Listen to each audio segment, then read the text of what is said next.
Hey, bem-vindos a mais um episódio de Shutdown, o vosso podcast sobre tecnologia e negócios. Eu sou o vosso host, Álvaro Samagaio, e boa vitória de Portugal hoje. Não sei. Estou a gravar na terça-feira, espero que Portugal ganhe antes do jogo, mas vocês começam a ouvir isto na quarta-feira, Portugal já vai ter uma vitória, já vai ter pontos, e espero que seja uma vitória choruda.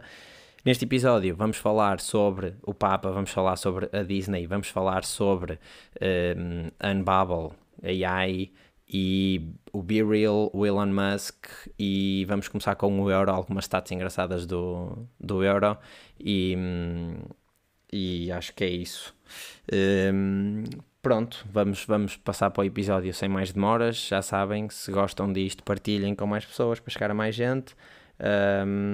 Subscrevam, deixem aí as vossas reviews, que ajuda bastante as estrelinhas. E se quiserem ajudar mesmo, tem aí a Donorbox, Buy Me a Coffee. Tem os links todos na descrição. E vamos passar para o episódio.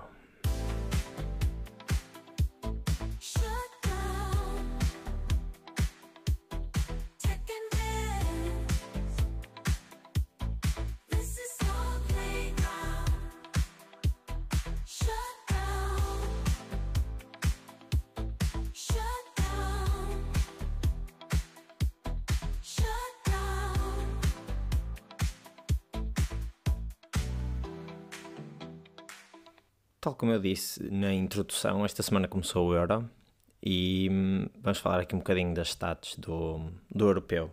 O Europeu este ano vai ser, 2024, vai ser na Alemanha.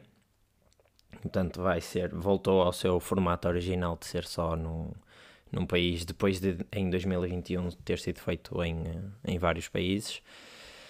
E a UEFA espera faturar cerca de 2,4 mil milhões de euros com o Euro. E estes 2,4, há uma grande parte que é doada a instituições de caridade, portanto quase 1.000 milhões de euros que são doados a instituições de caridade, e depois o resto são custos, e existe depois uma parte de lucro que são 70 milhões, que é o que eles esperam encaixar e manter em caixa.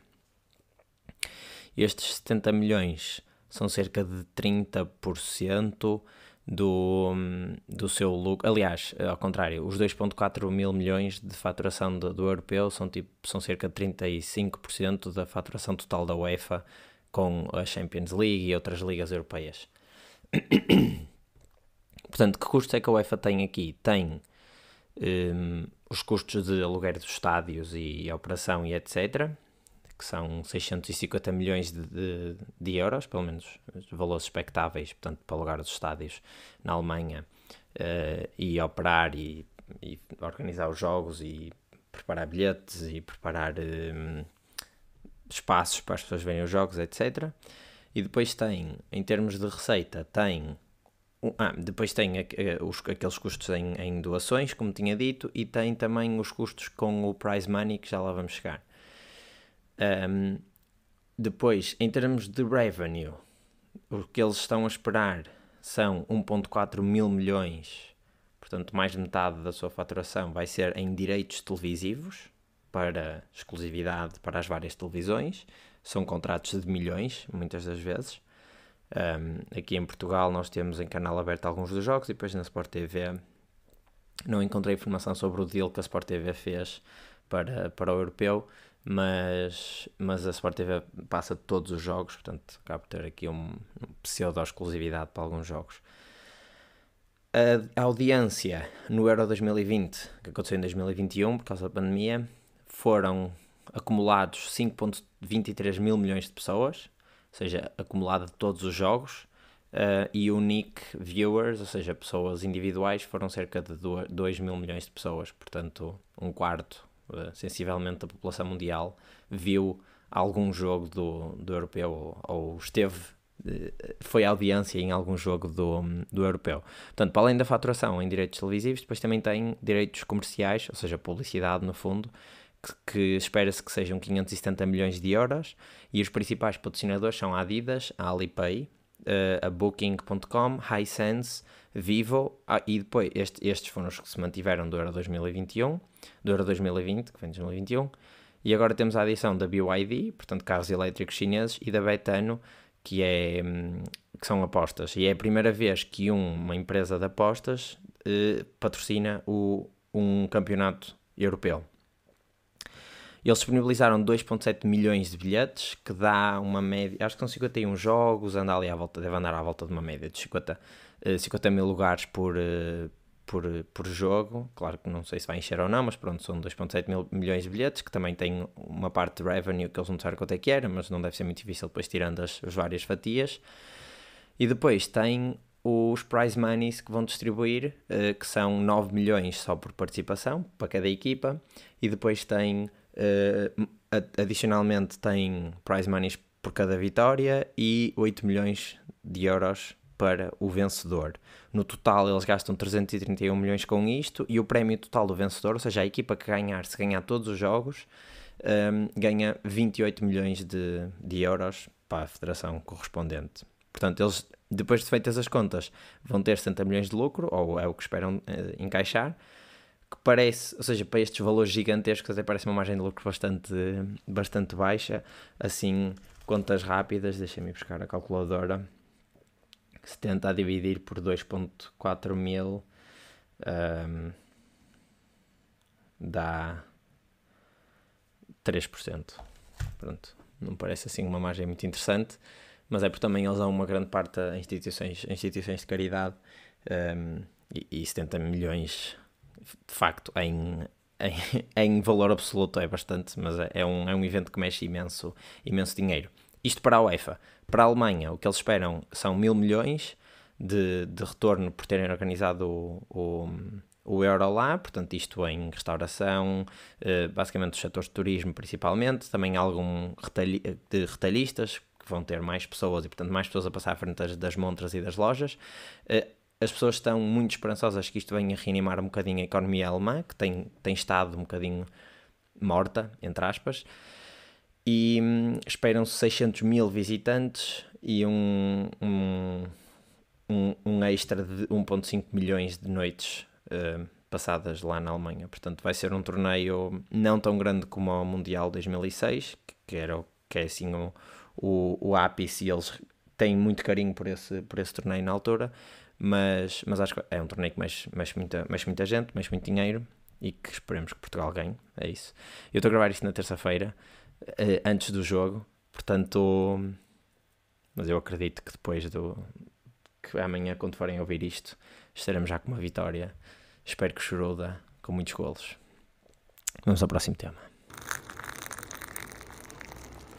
Já que falamos de Portugal, uma startup portuguesa que se chama Unbabel, já não é bem uma startup, se calhar é mais uma scale-up, mas pronto, uma empresa portuguesa de tradução, o principal, é o core business deles, mas, ou seja, tradução mexe agora um bocado aqui com AI também. Apresentou agora na cimeira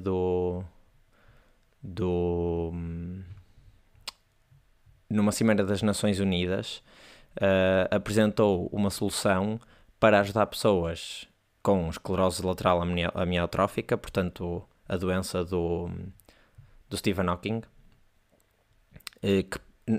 cujo um dos sintomas é eventualmente perderem a voz, por isso é que ele não falava com uma máquina. Apresentou uma solução, portanto um capacete, entre aspas, eu já vou explicar como é que isso funciona, mas que permitiu que uma pessoa com ELA, portanto com esclerose lateral amiotrófica, voltasse a falar. Como é que isto funciona? Chama-se Unbabel Halo. Foi apresentado agora em Genebra na AI for Good Global Summit, que é uma cimeira das Nações Unidas. E como é que isto funciona? Então, basicamente, eles têm uma interface neuronal, ou seja, não invasiva, ou seja, tipo um capacete que mede ondas, neste caso mede sinais, e neste caso até são sinais musculares e não sinais encéfalo, e não EEG, portanto um encéfalo eletroencefalograma, assim é, desculpem. Eles basicamente já tinham esta ideia há muito tempo, que eventualmente conseguiriam ler a mente, entre aspas, das pessoas, e portanto depois converter essas ideias em texto. E quais é que foram aqui as grandes breakthroughs que permitiram que isto acontecesse? Ou seja, a pessoa pensa numa ideia que quer comunicar, entretanto aquilo passa por um processo de software que eu já vou explicar, e o software consegue emitir a ideia e tem aqui várias pecinhas que se encaixam umas nas outras. Portanto, eles começaram a trabalhar, isto já acho que começaram há 4 anos, lá na Unbubble, a trabalhar neste projeto, começaram a trabalhar em tentar medir sinais com EEG, portanto, ondas cerebrais, só que o problema é que as ondas cerebrais ainda têm muito ruído e ainda não há muita informação do que é que cada onda significa, são mais ondas de... Ou seja, as ondas não são muito específicas face àquilo que se quer medir e são mais ondas de estados e não propriamente de ideias. Então o que é que eles pensaram? Vamos medir um sinal que tenha menos ruído, que se calhar tem menos informação, mas que como tem menos ruído também conseguimos extrair melhor a informação. Então começaram a medir sinal elétrico muscular, ou seja, começaram a fazer um eletromiograma. Exato, eletromiografia, estava aqui a ler. E como é que isto funciona? Isto mede não as ondas cerebrais, mas sim a estimulação cerebral nos músculos. E, portanto, eles começaram a perceber que quando as pessoas pensavam em conceitos, mas não era pensar em conceitos na cabeça, era pensar em dizer, ou seja, pensar em verbalizar aqueles conceitos, o EMG era capaz de conseguir detectar uma coisa bastante específica para um conceito que queria ser dito, ou seja, uma palavra neste caso. Fast forward uns aninhos, enter ChatGPT e LLMs e tecnologia de AI bastante poderosa que é capaz de aumentar estes sinais. Então o que é que eles fizeram? O EMG consegue extrair qual é que é a palavra que nós queremos dizer. Esse conceito é transformado, portanto, de um sinal para uma palavra. Essa palavra é dada a uma LLM. Essa LLM consegue expandir aquilo que aquela palavra significa face ao contexto que já recebeu da pessoa com quem está a interagir. Já vou dar um exemplo. E a seguir aumenta a frase, portanto, de uma palavra passa por uma frase e depois essa frase é dada a um modelo da OpenAI. Eles têm uma parceria com a OpenAI e o LLM que usam é o GPT. Esta frase é dada ao modelo da OpenAI que transforma text to speech e, portanto, o speech sai e a pessoa consegue falar outra vez, não por via própria, ou seja, não por capacitação, mas sim por, se calhar, extra capacitação, portanto, uma coisa que funciona à parte, tipo um Android, que lhe dá essa capacidade, apesar de não ser a pessoa a voltar a ter capacidade física para falar. Como é que funciona esta parte da conversa? Como é que seria que isto vai funcionar? Ou seja, eu que consigo falar, vou falar com esta pessoa, uma LLM está a capturar, uma LLM, um sistema de speech to text, está a capturar aquilo que eu estou a dizer, transforma isso num prompt, a pessoa pensa na resposta, ou seja, eu faço uma pergunta à pessoa, a pessoa pensa na resposta e a resposta é, imaginando, o que é que tu tomaste hoje de manhã? E eu penso em responder café, a LLM recebe café e diz, olha, o que eu vou dizer é, eu tomei um café, porque face à pergunta que foi feita e face ao que eu respondi com sinais cerebrais, ele sussurra no ouvido do doente, olha, eu vou responder café, sim ou não, e a pessoa, o paciente volta a dizer, a confirmar, e o sistema cospe, entre aspas, a mensagem, eu tomei um café. E, portanto, volta a ser possível conversar com estas pessoas de uma forma não invasiva, que é aqui a grande diferença face a outras tecnologias, como, por exemplo, o Neuralink. Apesar do Neuralink ser mais focado em devolver mobilidade, ou pelo menos controlo sobre uma máquina, e é com elétrodos dentro do cérebro, este aqui é com elétrodos fora do cérebro, ou seja, um capacete como aqueles que se vê... muito comum, uma coisa com uns elétrodos colados à volta da cabeça e, portanto, não é invasivo, dá para tirar, a pessoa não tem de ser submetida a uma cirurgia e acaba por voltar a ter a capacidade de, no fundo, também controlar uma máquina que está a ser operada com a ajuda da AI, com a ajuda da LLM. E eu acho que isto são aqueles breakthroughs que são efetivamente grandes e que valem efetivamente a pena, para além obviamente, da facilidade com que o ChatGPT nos fez trabalhar, ou a capacidade que nos deu de melhorar a nossa vida, de aceder à informação mais rápida, de aceder ou lá está, de sermos mais produtivos. Eu acho que conseguir pegar nesta tecnologia como tecnologia e não como chat, não é?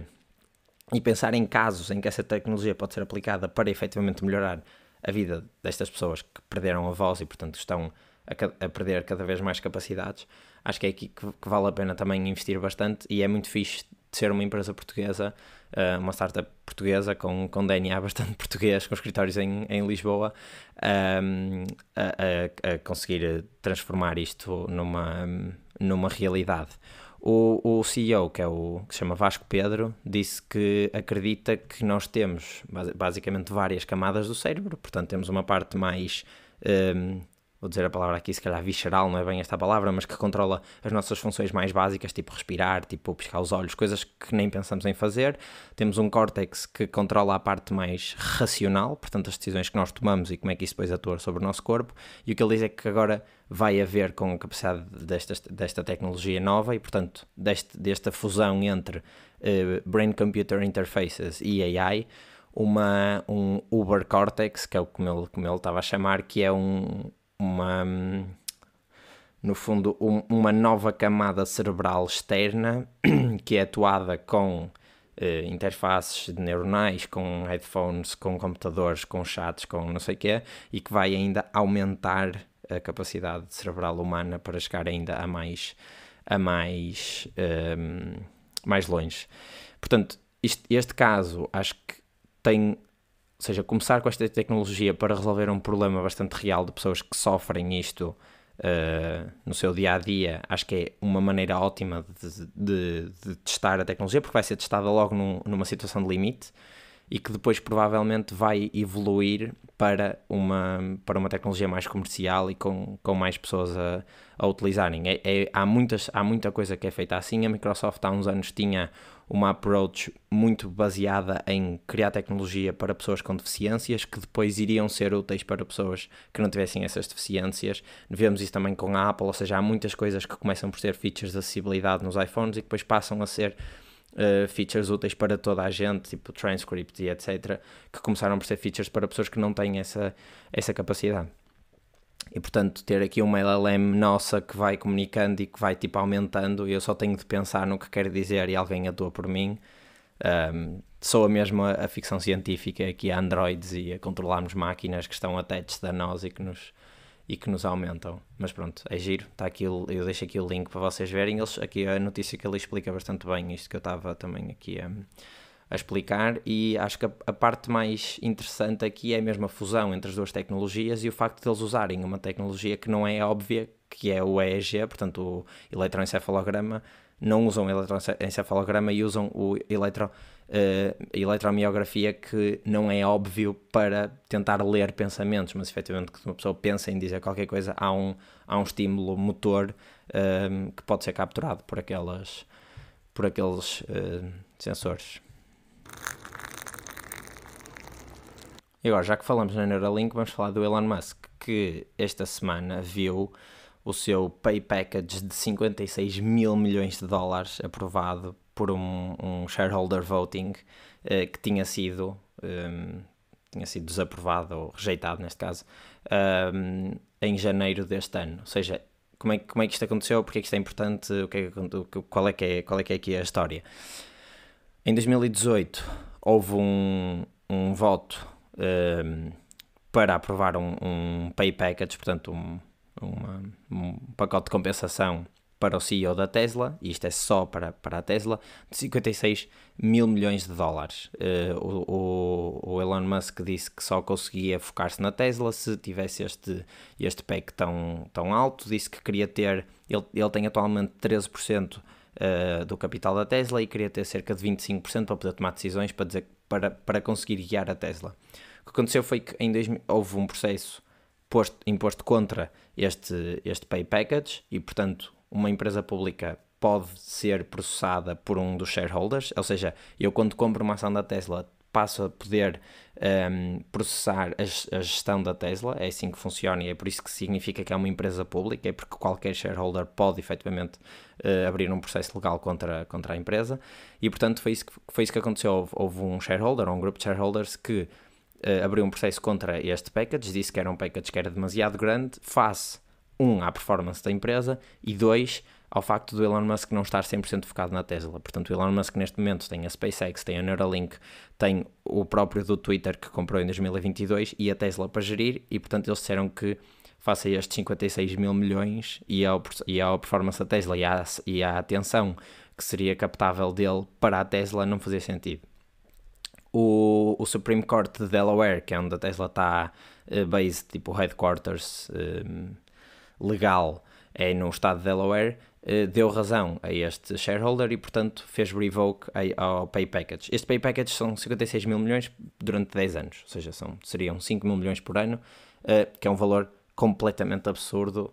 É cerca de 6 vezes mais, em 2022 era 6 vezes mais alto que os 200 CEOs mais bem pagos a seguir. Portanto, isto é pago em ações, não há salário, é tudo em ações que vão sendo atribuídas ao Elon Musk, e estes 56 mil milhões eram ao preço que a ação existia em 2022.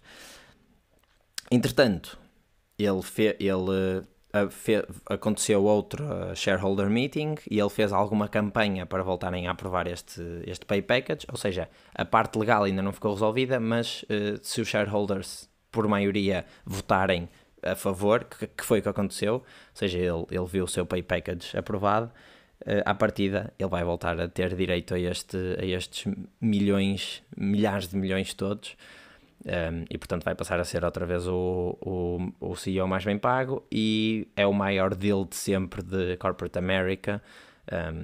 E portanto o que é que isto significa? Significa que provavelmente vai haver outros CEOs noutras empresas também com tanto impacto. Efetivamente a Tesla desde 2018 até desde 2020 até agora multiplicou imenso o seu valor.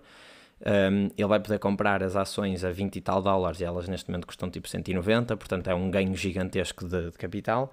E provavelmente vai haver outros CEOs a reclamarem pay packages também tão altos, ou tão altos se calhar não, mas bastante mais altos que aqueles que têm, e fica aqui um bocado um mercado de jogadores, não é? Isto parece agora, mas nós cedermos, se calhar podemos fechar um contrato com aquele outro CEO que é um bocadinho mais baixo e conseguimos de X milhões durante 10 anos e conseguimos trazê-lo para a nossa equipa e se calhar não precisamos de te pagar a ti que tu és muito caro e podes tipo, ir embora e não precisamos de ti.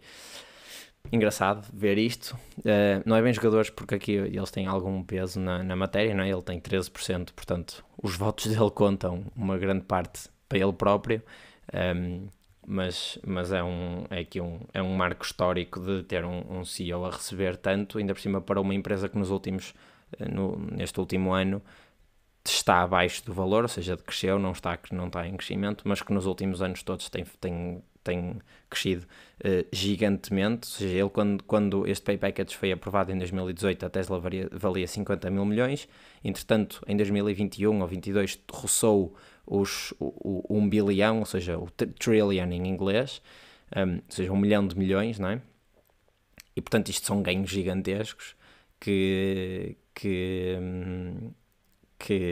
os shareholders gostam muito e que atribuem à gestão do Elon Musk e que portanto dizem que ele deve ser recompensado por isso.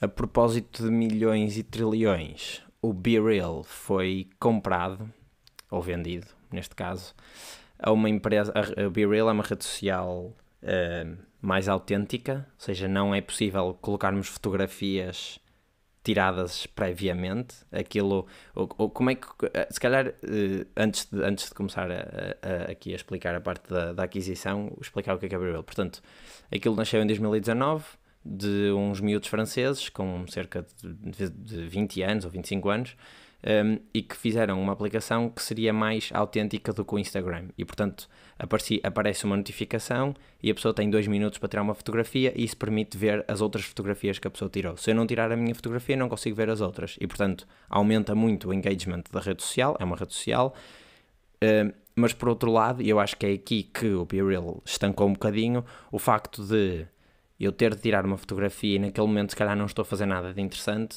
começou, pelo menos no meu caso, que quando usava o BeReal, começaram a ser sempre fotografias a trabalhar. Ou seja, eu estava a trabalhar, tirava uma fotografia ao monitor ou ao teclado ou qualquer coisa do género, só para poder ver as outras pessoas e toda a gente fazia o mesmo e portanto de repente era um feed de pessoas a trabalhar sem fazer nada de interessante, porque efetivamente as pessoas durante a maior parte do dia não fazem nada de interessante. e nada que seja worth it de mostrar.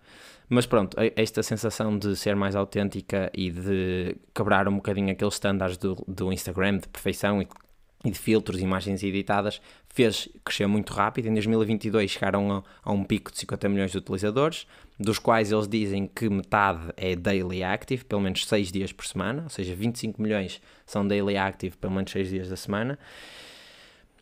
Só que não conseguiram crescer. Os seus mercados mais fortes é os Estados Unidos, França e Japão, é onde eles têm mais utilizadores, mas tem um problema, é que não conseguiram arranjar uma estratégia de monetização, porque não queriam pôr anúncios, e uma rede social sem anúncios acaba por ser muito difícil de monetizar, e não estavam a conseguir crescer a user base por causa exatamente deste problema, que é, apesar das pessoas para usarem têm de estar engaged, ou seja, para ver as fotografias é preciso postar uma fotografia, as fotografias não eram interessantes, o conteúdo não era suficientemente interessante para as pessoas passarem lá muito tempo, acaba-se por se perder o interesse e as pessoas deixam de usar. Ou pelo menos não têm tanta aquela atratividade para chamar mais pessoas e para crescerem a user base. Então eles levantaram cerca de 90 milhões de dólares, o dinheiro acabou, eles levantaram de fundos bastante interessantes, o dinheiro estava quase a acabar, eles acho que em março tinham 10 meses de runway e a estratégia era levantamos mais dinheiro ou vendemos a empresa. Pronto, foi isso que aconteceu, venderam uma empresa que se chama Voodoo, que é um unicórnio francês de jogos mobile.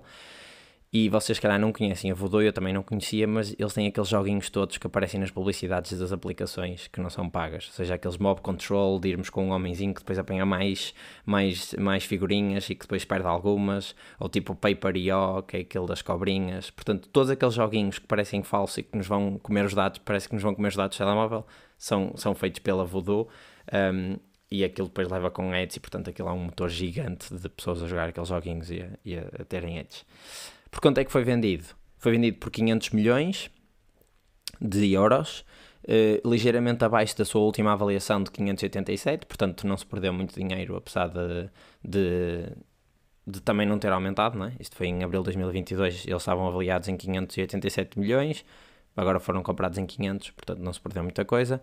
Não sei como é que era a cap table, ou seja, quem é que era, quais é que eram as posições dos founders e dos fundos de investimento e assim, quem é que tinha mais, mas de certeza que os fundadores devem ter encaixado uma boa amount de dinheiro e vão manter-se na empresa, o BeReal vai continuar a existir, mas a estratégia agora é pôr ads.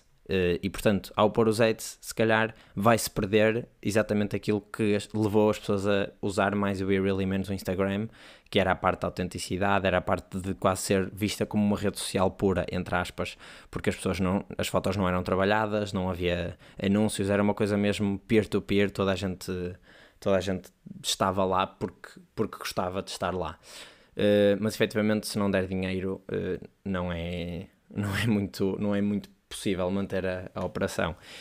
Eu já tinha, por acaso, foi uma das coisas que tinha comentado com os amigos, que era esta rede social, quando apareceu, efetivamente era giro por ser diferente e por ter estas funcionalidades um bocadinho diferentes e nos obrigar, entre aspas, a tirar a fotografia, obrigar as pessoas a interagirem mais com a aplicação, mas que ou colocavam anúncios e, portanto, ia passar a ser igual ao Instagram e tinha um problema que era as pessoas não passavam tanto tempo no BeReal como passam no Instagram porque o conteúdo não é tão viciante e, portanto, os anúncios vão valer menos e, portanto, não vai ser tão rentável, ou então cobravam por uma subscrição, como é o caso do Twitter agora, com o Blue, X-Blue ou Twitter Blue, mas que também não funciona e que não iria funcionar muito bem, principalmente quando a maior parte das pessoas está nesta aplicação é malta de Gen Z que não tem imenso dinheiro para pagar serviços deste género ou que já está a pagar outros serviços tipo Netflix e HBO e portanto, de certeza que muita gente ia deixar de utilizar. Pronto, vamos ver agora como é que isto vai evoluir. Vai continuar a existir, pelo menos enquanto... agora no início, enquanto eles testam esta nova maneira de monetizar. Efetivamente a Voodoo é assim que eles ganham o dinheiro, é fazer jogos e depois pôr ads por cima dos jogos. Mas pronto, engraçado ver aqui uma empresa a começar 2019, 5 aninhos depois é logo adquirida por 500 milhões, que os seus 40 ou 50 milhões de utilizadores não foram suficientes para se manter independente. Ok, agora umas notícias assim mais rápidas. O Inside Out 2, que é o novo filme de animação da Pixar, estreou este fim de semana e quebrou recordes de estreia. A Pixar estava numa slump desde o Covid-19 que não conseguiu nenhum filme, ou seja, não conseguiu nenhum filme mais alto do que aquele, do que o último que teria lançado nessa altura. Eles tiveram o Lightyear, que era do Buzz Lightyear, que não conseguiu signar as bilheteiras. Depois tiveram o Elemental, que faturou até bastante bem, mas não foi o sucesso que eles esperavam, que era aquele do fogo e da água. E então a estratégia deles virou um bocadinho para sequelas. Eles agora lançaram o Inside Out 2 e era a esperança que eles tinham era que isto efetivamente rebentasse, e vão lançar também o Toy Story 5 em 2026 e portanto sequelas, tanto que um dos filmes que teve mais sucesso na Pixar foi o Incredibles 2, que também é uma sequela, e portanto eles perceberam que as sequelas, ou seja, já tinham criado os conceitos que funcionavam, vamos agora explorá-los um bocadinho. Faturou 300 milhões de dólares na estreia. Foi a segunda maior nos Estados Unidos e a maior fora dos Estados Unidos, ou seja,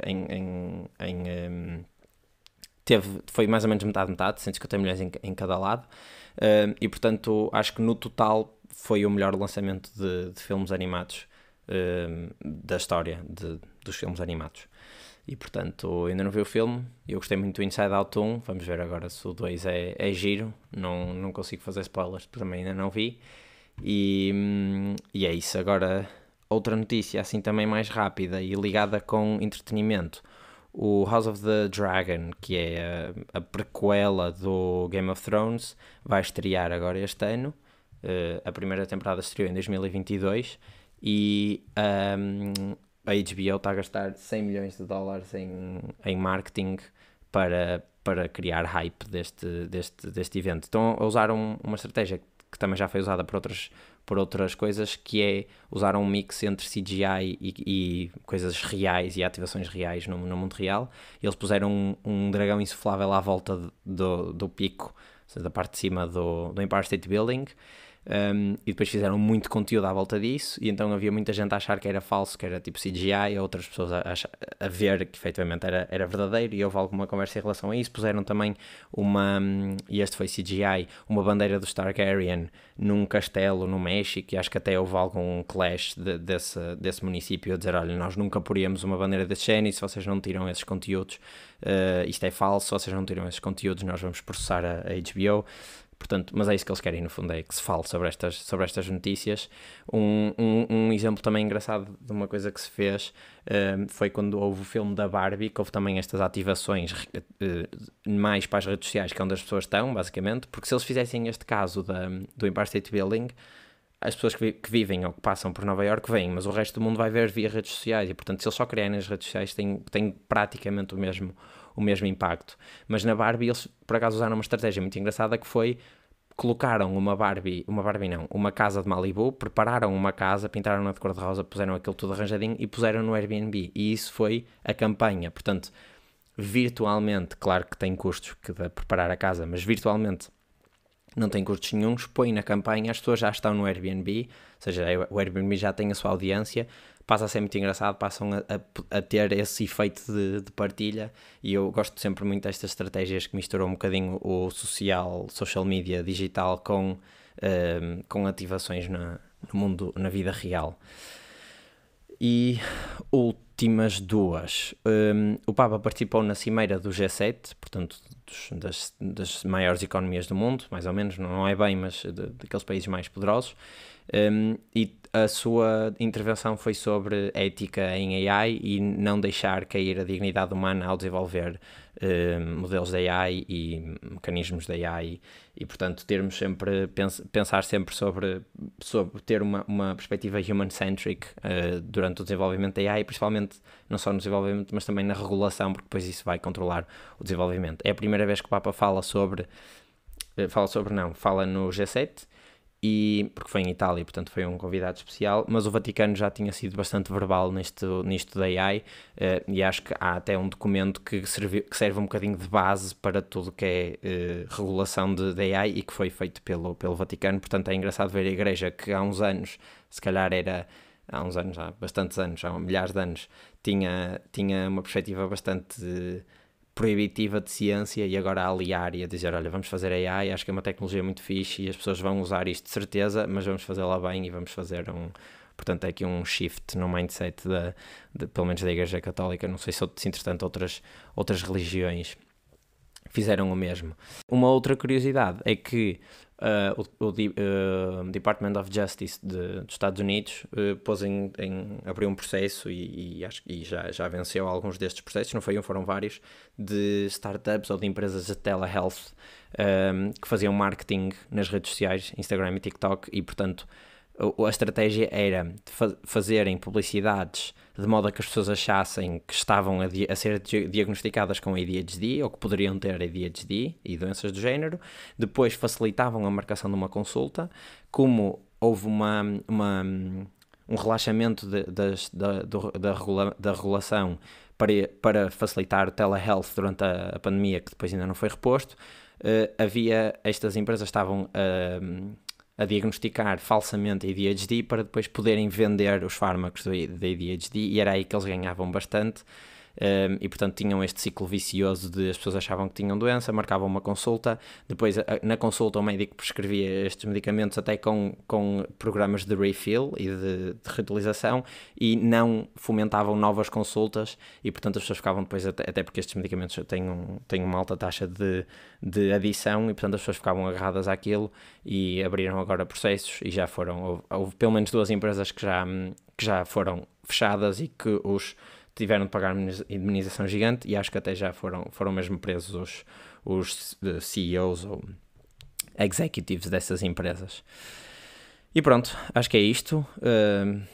Episódio aqui do Euro. Vamos ver se Portugal ganha. É a minha recomendação. E a começar uma rubrica nova, muito rápida, que se calhar faço agora no final, que é, esta semana aprendi uma coisa nova, e vou tentar trazer coisas novas que aprendi sempre esta semana, que é, existe uma lei que se chama Betts Law, pela qual, no máximo, é possível tirar só 59% da energia que o vento tem nas turbinas eólicas. Se uma turbina for tão eficiente que tira mais de 59%, o vento para e desvia-se da turbina. Ou seja, o máximo de eficiência que é possível de uma turbina eólica é 59% da energia do vento.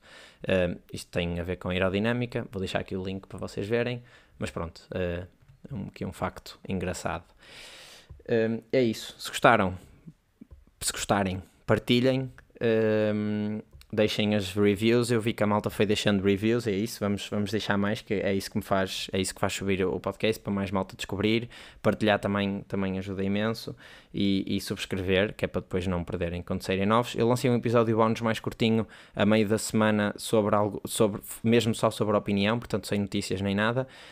Vão ouvir se ainda não ouviram, porque acho que não sei se a malta percebeu que foi lançado assim como foi lançado assim a meio da semana. E pronto, se quiserem também ajudar ainda mais, tem a Donor Box, e é isso.